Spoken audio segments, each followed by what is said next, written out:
Assalamualaikum warahmatullahi wabarakatuh. Perkenalkan, nama saya Raisa dari kelas 11 IPS 1 akan menjelaskan tentang organ reproduksi wanita. Organ reproduksi wanita terbagi menjadi dua, yaitu organ bagian dalam dan organ bagian luar. Organ bagian dalam terdapat dua ovarium yang terletak di sebelah kanan dan di sebelah kiri.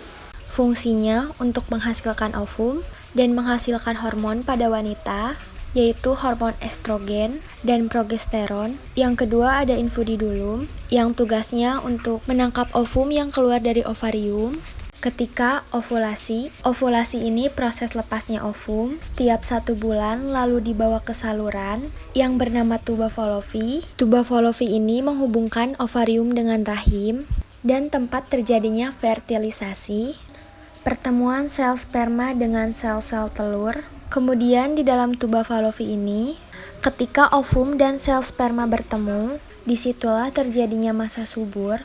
Setelah melalui itu, terjadinya akan ada masa subur dan masuklah ke dalam rahim atau dengan nama lain uterus yang berfungsi untuk tempat pertumbuhan embrio ketika seorang wanita mengandung.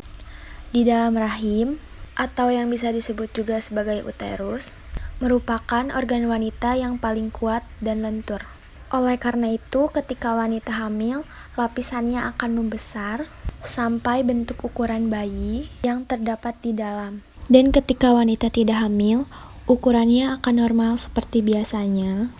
Mengapa lapisan rahim atau uterus ini sangat kuat dan lentur?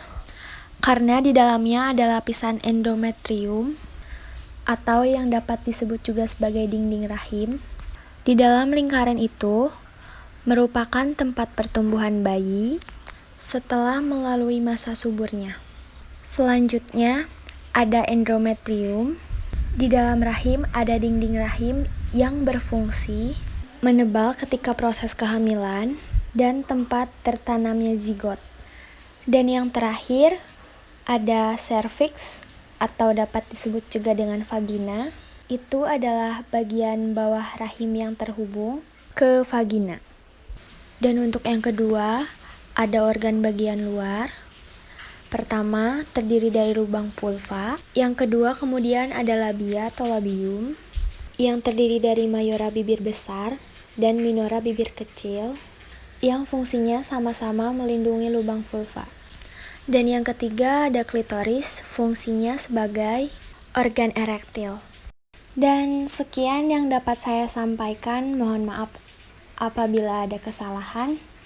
Wassalamualaikum warahmatullahi wabarakatuh.